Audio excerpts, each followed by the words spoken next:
These are the stories of 10 of the greatest paintings in the world. I'm Andrew Marr. Art, not politics, is the great passion of my life. For me, it gets to the heart of what it is to be human. In galleries across the globe, there are great paintings, works made with almost supernatural skill, fierce passion, and extraordinary brain power.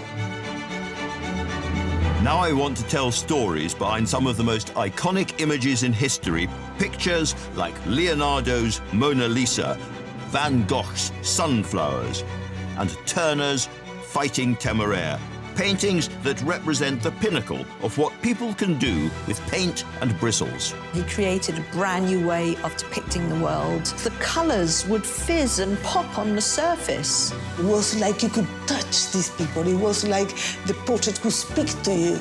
Behind every picture, there is a story.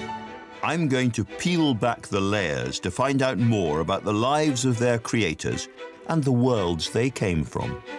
There was something about this middle-class Florentine housewife that intrigued him. Why are these the paintings we all know and love? How were they created? And what makes them the greatest paintings in the world?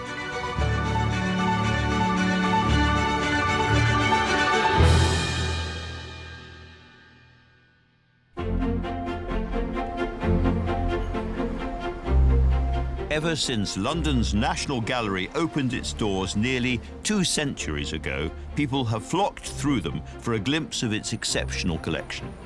In the early days, there were only 38 pictures to look at here, as against well over 2,000 now. Every single important Western art movement is represented here, running from the early Middle Ages right the way through to the early 20th century. Here you will find extraordinary achievements which have changed the course of art history in room after room after room. Behind every piece here, there is a story. But there is one painting, and you will know it, whose impact on the story of Western art is perhaps particularly surprising. I'm talking about John Constable's The Hay Wain.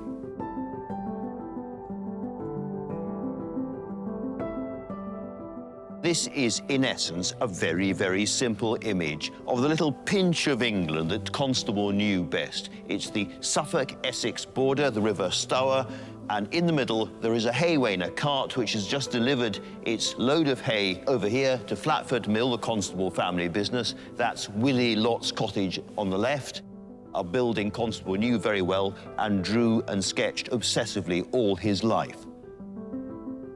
In the far distance, you can not only see the harvesters scything and working away, little blobs in the distance working very hard. You can, if you look really carefully, see a second hay wain, in this case absolutely laden with hay, and the little boy sitting on top of it. It's almost completely disguised by the trees, but it's there. For such a gentle scene, it's extraordinary how it's imprinted itself on the national psyche. Everything is lapping and moving in a kind of gorgeous, midsummer, golden haze. I think the overarching feeling of this painting is calm and peace. There is a natural order, and all is well with this world. This is most people's ideal of what the serene English countryside should look like. But behind the canvas, there is an unexpected story. It is a story of rebellion, above all, a story of painting and working against the odds, of believing in yourself when nobody else will, and believing also that even in the most remote corners of the countryside, you can do new things so radical and extraordinary, they will spark revolutions a very long way from home.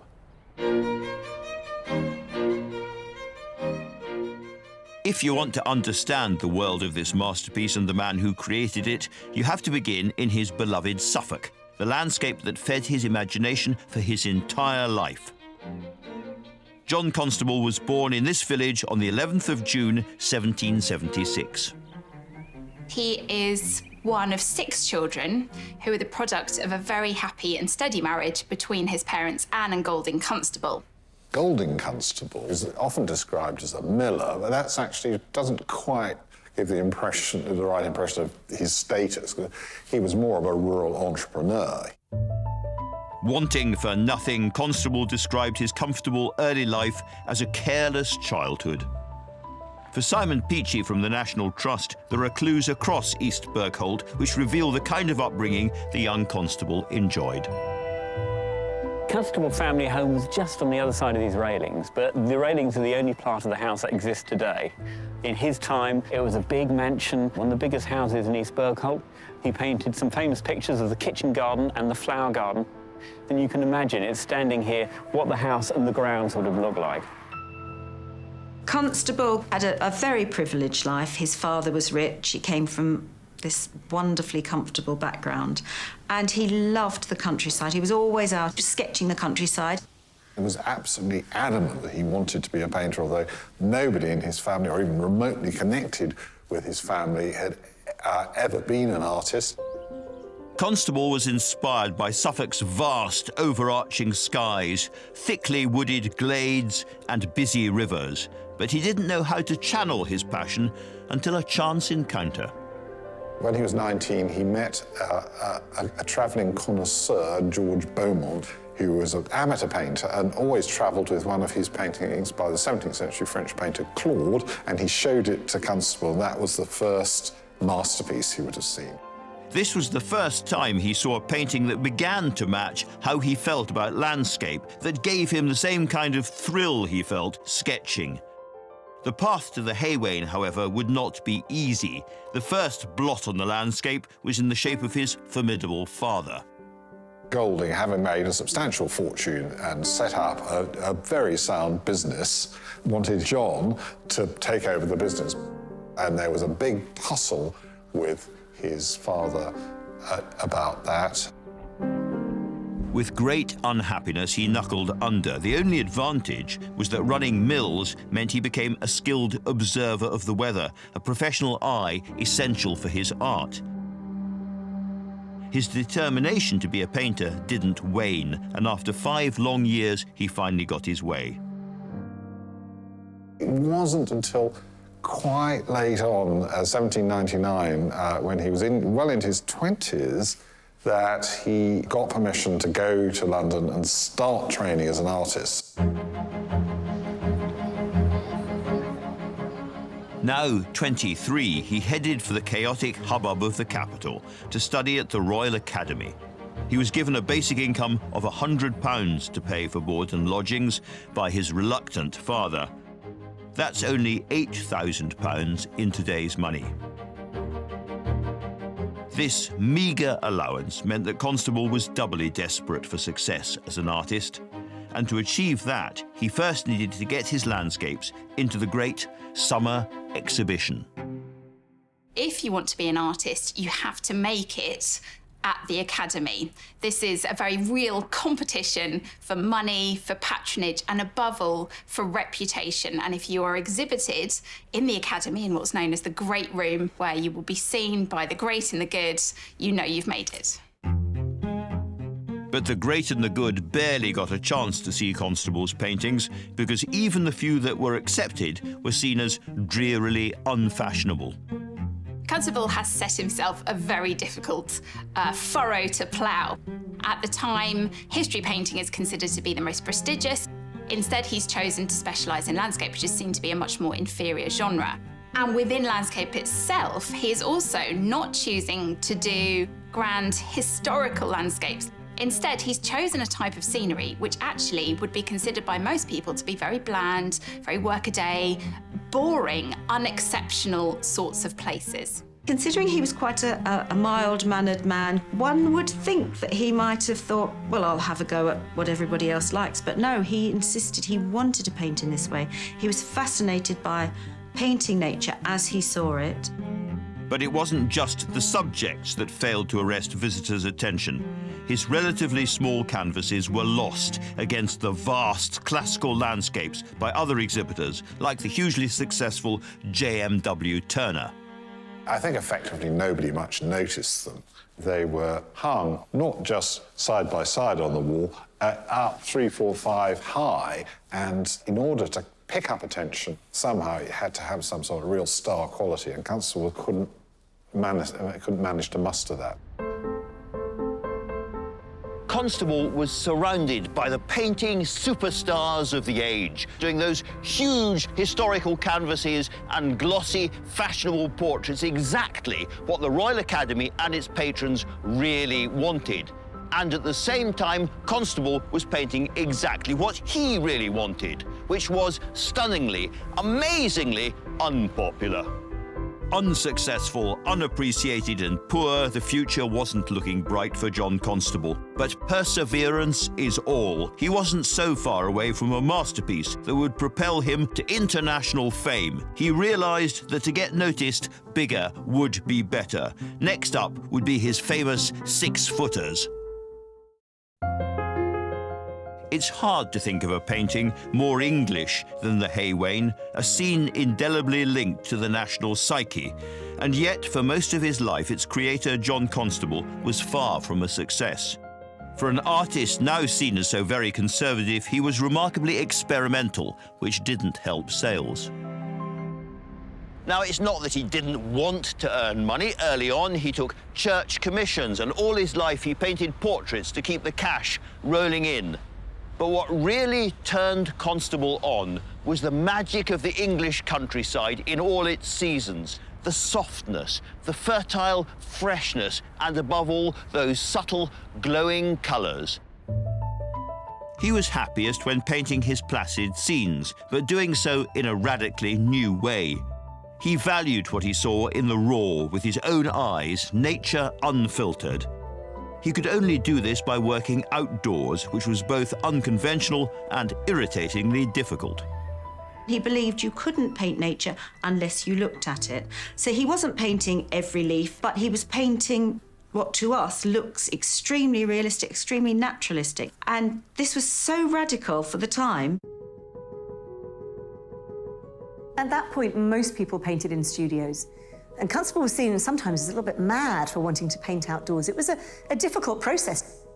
Now you can buy little portable paint pots and little tubes of paint. Then he had to take his paints, most of which he would have made himself, in a kind of pig's bladder or some kind of animal skin pouch that would not let the paint go dry. It was a really big performance, and that's why most people didn't do it. Constable was seen as very unusual. Despite the innovation and the obsessive effort, all of which would eventually feed into his Hay Wain, these paintings failed to find buyers. So when the struggling artist fell in love and married Maria, a childhood friend from a well-to-do family, the daughter of King George IV's solicitor, life suddenly became a lot more complicated. The romance of John Constable and Maria Bicknell is a Jane Austen story with lots of complications, opposition from the family, dramas, unexpected meetings, all that sort of thing. Neither family thought they should marry. Her family didn't like him because they thought he'd never be rich enough as an artist to support her. Constable still had a small share of the family business, but this didn't bring in much. So, to try to provide for his new wife and young family, he now needed to make his painting finally pay its way.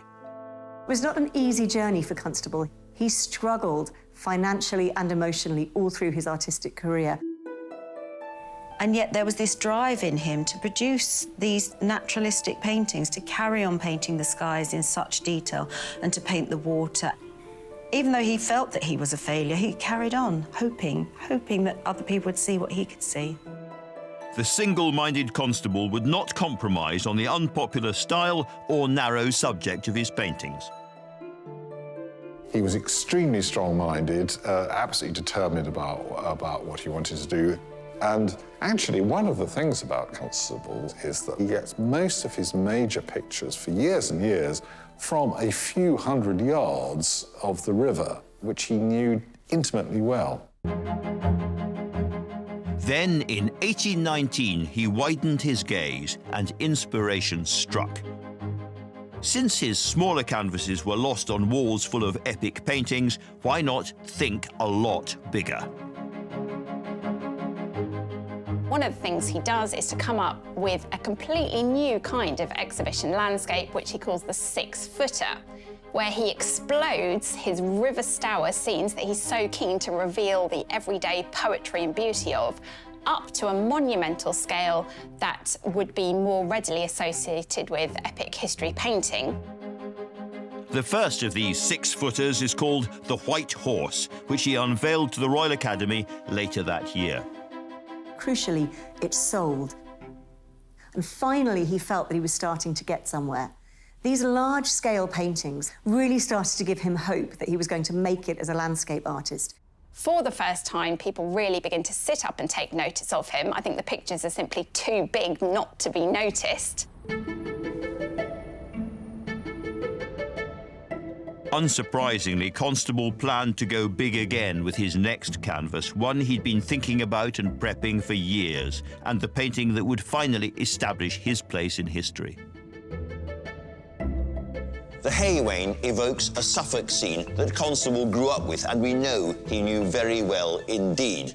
But it was painted here in London, more than 70 miles southwest of the original subject. So, obvious question, how did Constable get that juicy freshness from so very, very far away?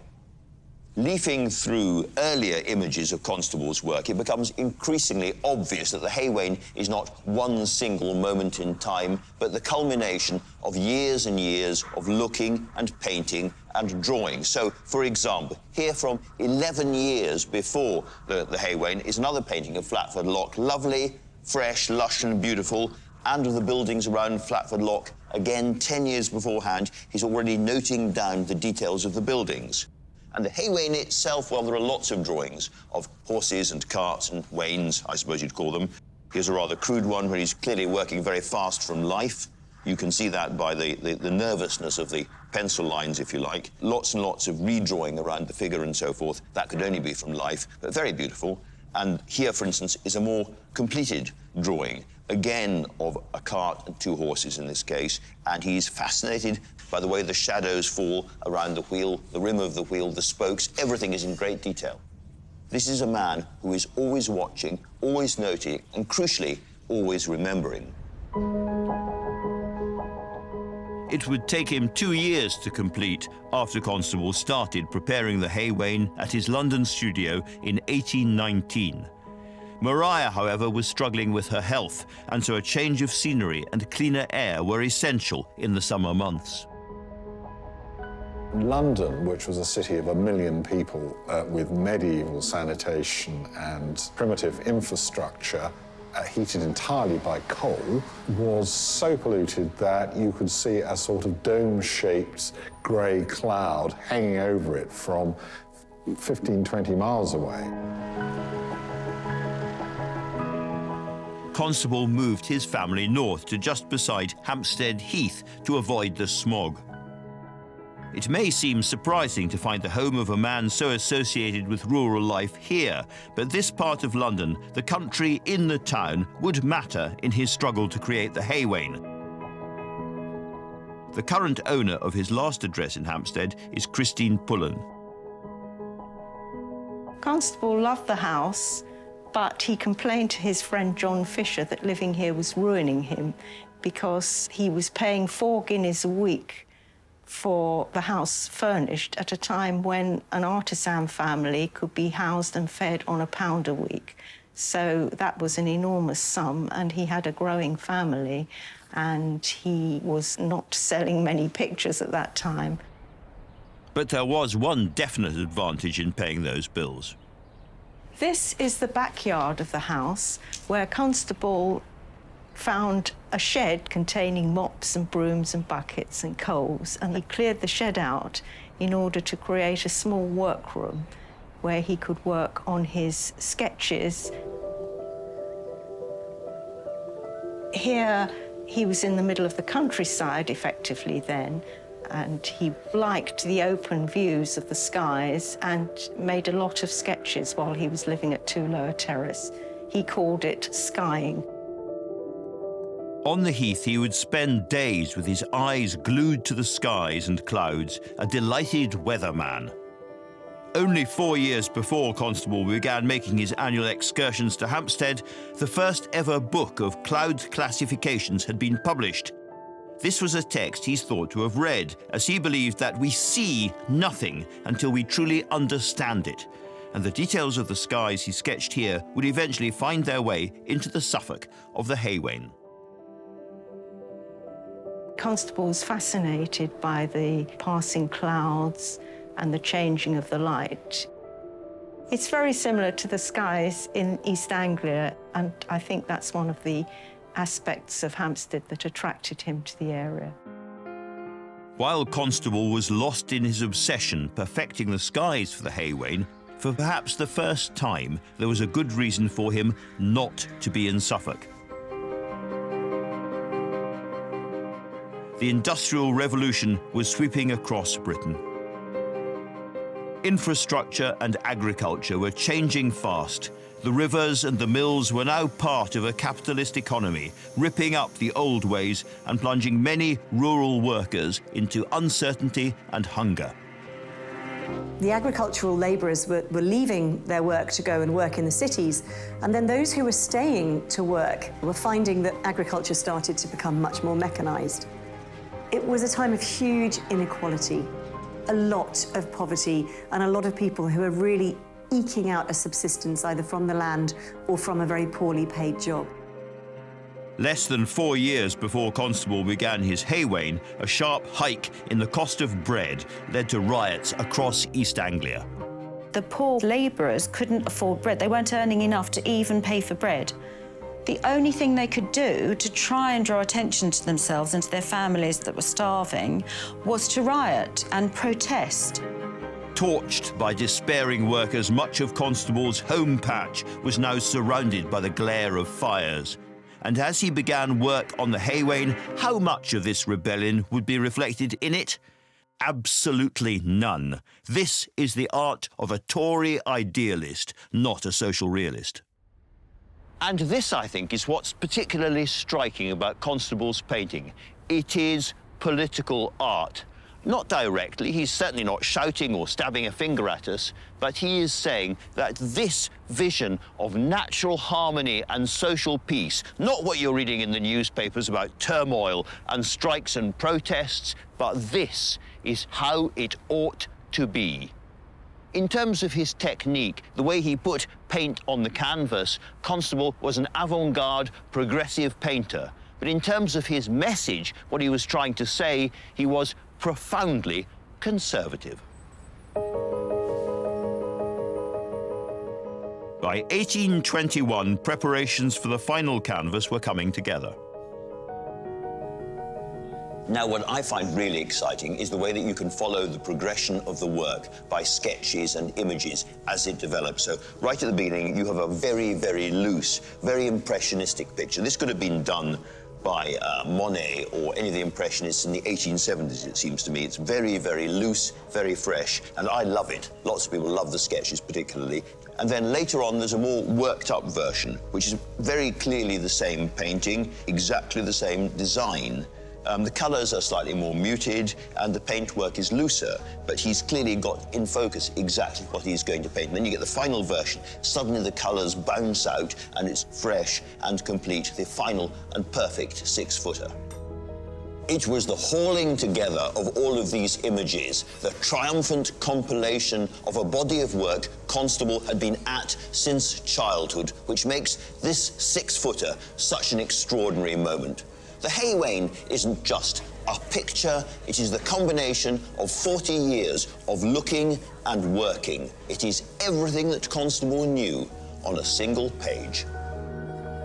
He was ready to give the world his masterpiece, but was the world ready to receive it?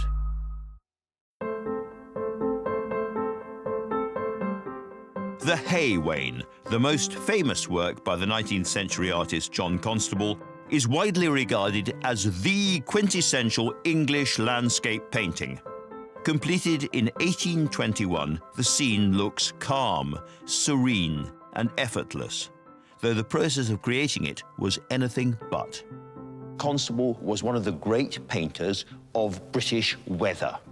Now, lots and lots of people, of course, had painted skies and clouds and wood throughout art history, but in almost all cases, they weren't really painted or drawn by people who had sat outside in the real weather, the English weather, as Constable had for months and months and months and got flies all over him and got soaked by the rain. He'd studied the clouds obsessively for years, month in, month out, and these are real clouds. They're moving at speed. You can tell they're moving fast. The wind is up.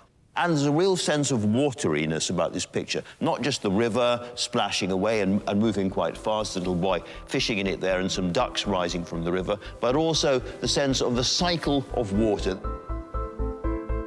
Constable once wrote about the sound of water escaping from mill dams, willows, old rotten planks, slimy posts and brickwork.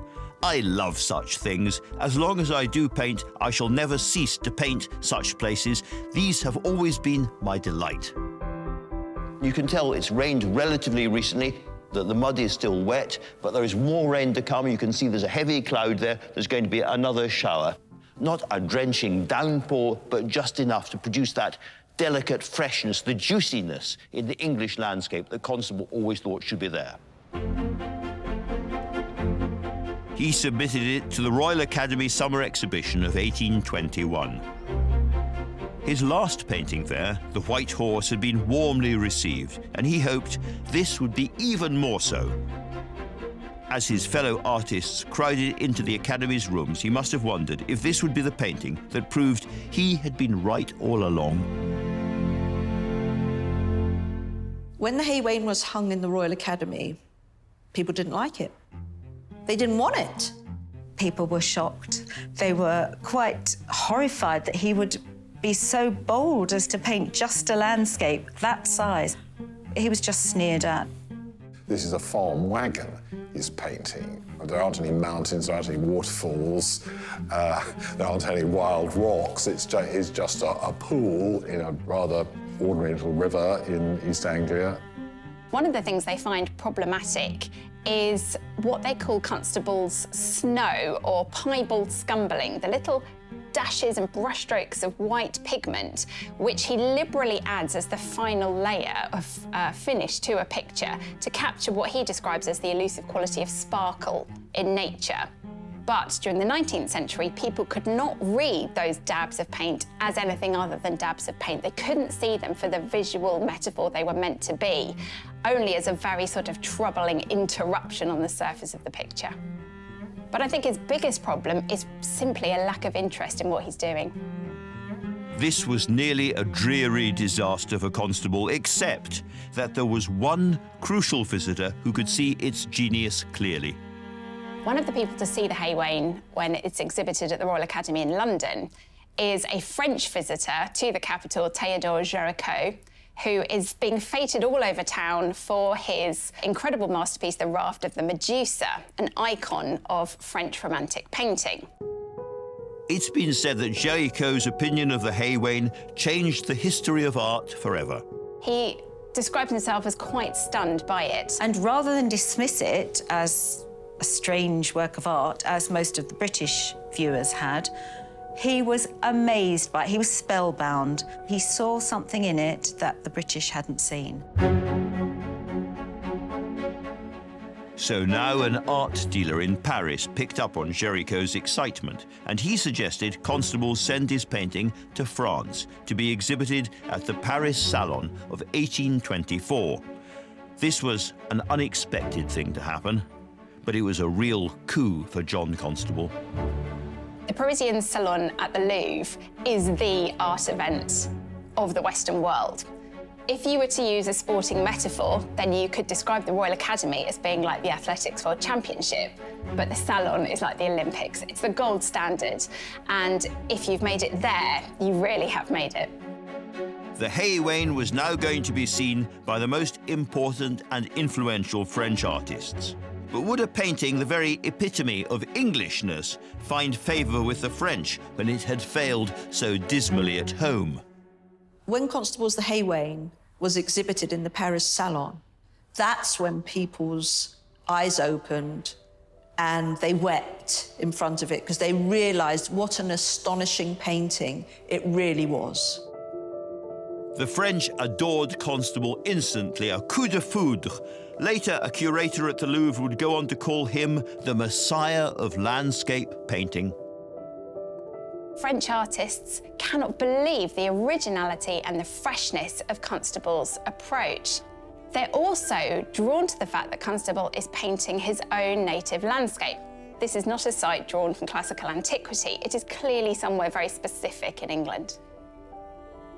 One of the artists who sees it is Eugène Delacroix, who immediately goes to his own painting, The Massacre at Schios, a painting about a terrible slaughter of Greek inhabitants during the Greek War of Independence, and immediately starts to repaint areas of it based upon the handling that he sees in Constable's picture.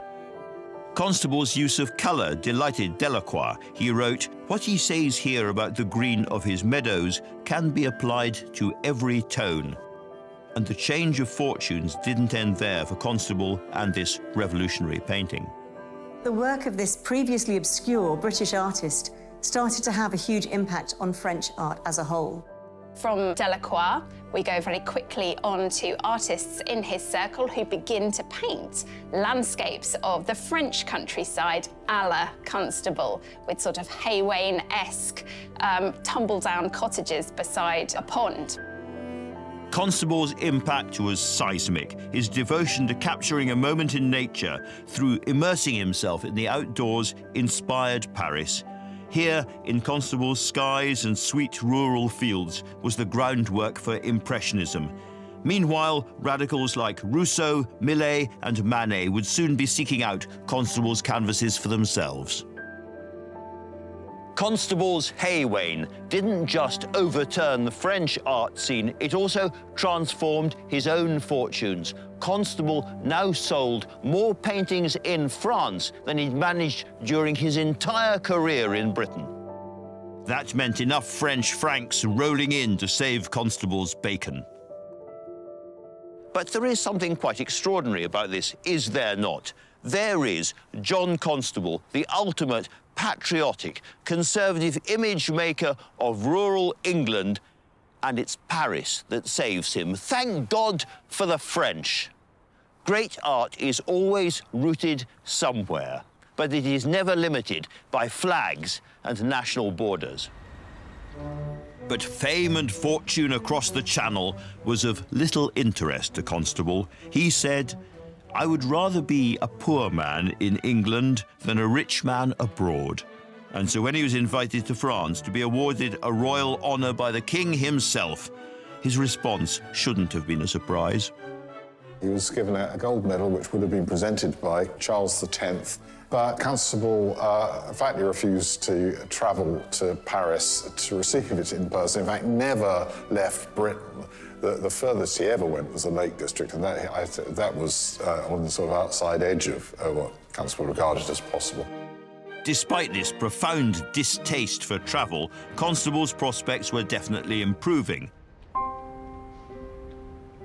But just 4 years after being celebrated as England's most innovative painter at the Paris Salon, disaster struck. His beloved wife, Maria, fell gravely ill. She probably had tuberculosis and had always been delicate, but also her fate, as was the fate of an awful lot of middle-class Regency wives, was almost incessant pregnancy. She had 7 children and 2 miscarriages in about a decade, and that obviously had a seriously bad effect on her health. Maria died shortly after the birth of her 7th child, and Constable was totally devastated. The face of the world had changed for him, he wrote in a letter to his brother. He wore mourning for the rest of his life, and he never really got over her demise. Constable was overwhelmed by melancholy. His first major and much dreamed of triumph as an artist was now overshadowed by domestic disaster. How would he possibly survive these blows?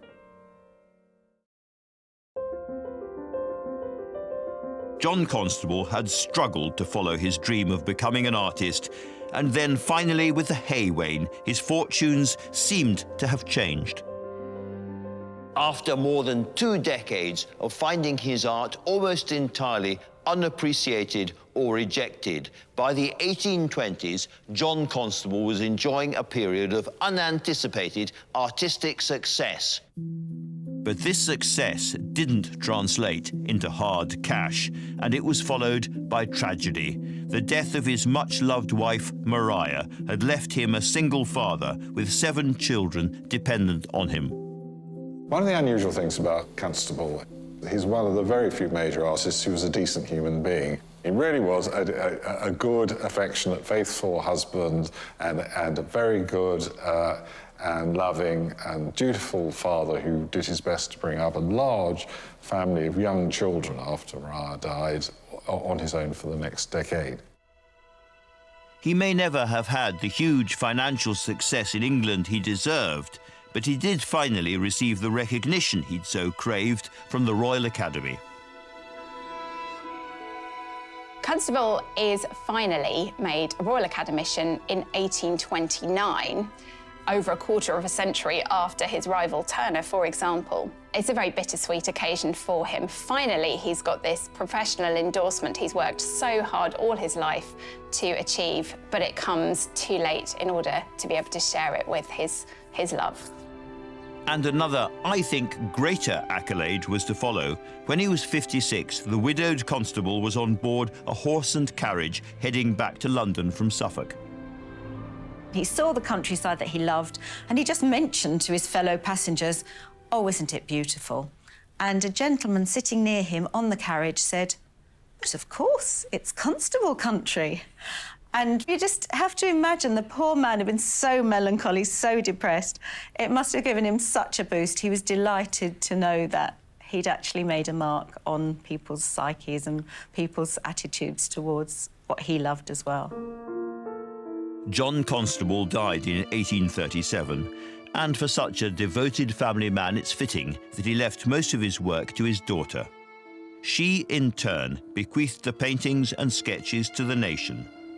They went on display in 1888 at the National Gallery, and that is when something quite extraordinary happened. For the first time, people see his en plein air sketches. These very fresh, simple, beautiful studies made out of doors. And because of later movements like Impressionism, they now can judge these things and realise the value and the originality and innovations that Constable had brought to them. And Constable, in some ways, gets reinvented with definitely a sense of patriotic pride that actually here was Constable, the British artist, doing it a good 50 years before the French. People flocked to see them because it was a sense of nostalgia. And also it was a bit of peace from the noise and the hubbub of city life. You know, they could lose themselves in the landscape, in nature. And the biggest draw, obviously, was the Hay Wain. It became instantly popular. It suddenly seemed to be a symbol of Britain in the British countryside. And in fact, it was so popular that by the 1890s, Thomas Cook had started to organise tourist visits to Constable country so that people could see where the Hay Wain was set. You've got to remember that sort of in the 19th century, there were new trains taking people on trips around England. People wanted to go to Constable country.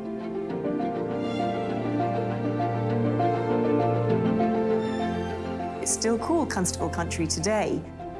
And what's quite fascinating is that Constable really created a world that tourism then kept pristine. The National Trust's Simon Peachy works as part of the team maintaining and preserving this iconic scene.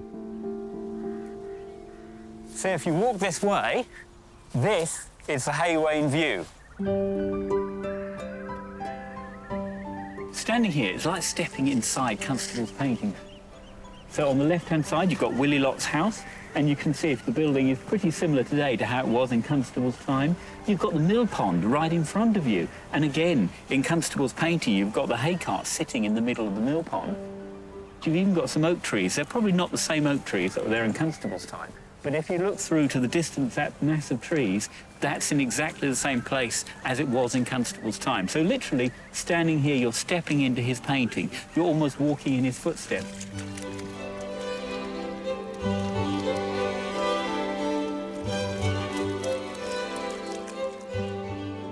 Every year, 250,000 people come to admire the prospect that inspired Constable's Hay Wain all those years ago. We like to say to visitors that we've got the original of the Hay Wain, and the National Gallery has got the copy that was done by John Constable. The landscape Constable painted is now an important part of the history of British art. But it's more than that. It's ingrained in our lives. It's so very familiar, an image found on countless calendars, biscuit tins, cushions and jigsaws in households all around the country. John Constable has taken a sentimental rural vision and raised it to an ecstatic level. Yes, this bears no relationship to what was actually happening in Suffolk at the time. And yes, the more you think about it, it is an almost ridiculously banal image. It is the 1820s equivalent of a battered white van leaving a Tesco forecourt on its way to make a food delivery. This is John Constable gives you logistics solutions. And yet, when you look at it, it is impossible not to feel humbled and proud and very moved indeed. It is a golden age painting, full of the enjoyment of nature, fresh, delicious. You want to be there. You want to stand in that field and smell the wildflowers and feel the wind in your face as the clouds scud over your head. It is a deeply, deeply nostalgic painting, and nostalgia is a very powerful emotion. John Constable took the ordinary, the English ordinary, and he made it epic. He made it majestic. And by doing that, he touched the soul of the English forever. And that is why this is one of the world's great paintings.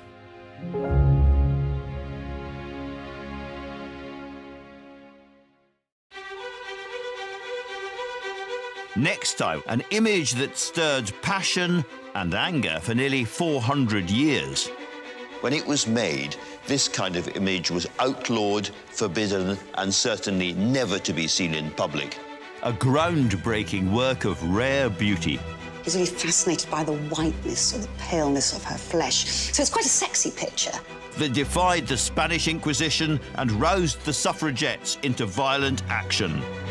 What she had concealed about her person was some form of meat cleaver. The remarkable story of the Rokeby Venus.